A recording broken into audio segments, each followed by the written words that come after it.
Hello, hello, hello. Ayan, eto na naman si Angge, ang inyong kusinera sa kusina.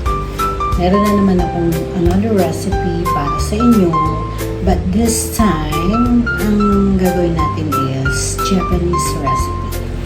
Okay ba yun para sa inyo? So, syempre, bago ko yan lutuin, kailangan malaman nyo kung ano yung mga gagamitin ko. Okay, so, let's go! Start na tayo! At eto na! Eto na. Naku, nag-extra pa yung ating dough. But anyway, kailangan malaman ninyo kung ano yung recipe na gagawin ko ngayon. Ang tawag pala ng mga Japanese ay mabodofu. Yan ang tawag nila dyan. Pero sa mga Chinese, yan din yung mga paborito nila.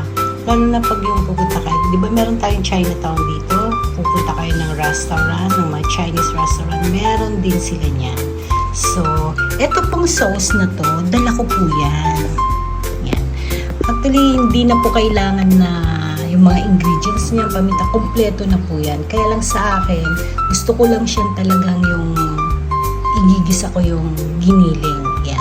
Meron tayong sibuyas, bawang, kamatis, at syempre yung ating giniling. Yung giniling na yan, pwede kayong gumamit ng pork or beef. Pero mas masarap po kung pork kasi medyo may taba-taba. At syempre, hindi mawawala ang ating tofu. Kaya ako sinabing tofu kasi ang tawag ng Japanese dyan ay tofu. Sa atin, tokwa. So, hihiwain natin yan by cubes para makita ninyo kung ano yung magiging kalalabasan niyan mamaya. So, let's go! Start na tayo! Yummy yan! So, eto na yung ating tokwa. Kung nakikita nyo yan, ayan, inano ko po siya sa kitchen tissue. Kasi po yung tokwa natin is matubig. Kaya mas maganda po yung inalis natin ng tubig niya.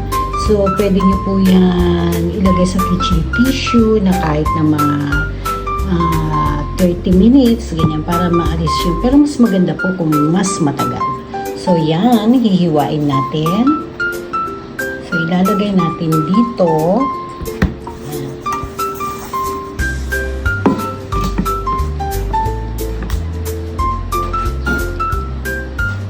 Ito po yung paghiwa natin.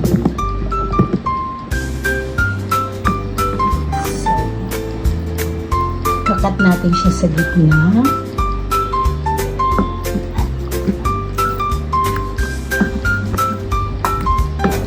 Tapos, ganyan po.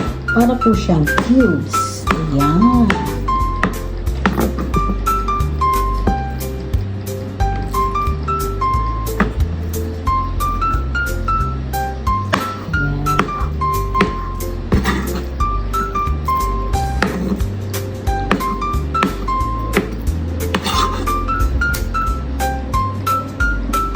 At ayan, di ba? At siyang, ganyan lang po ang hiwa niya. Cubes, yan.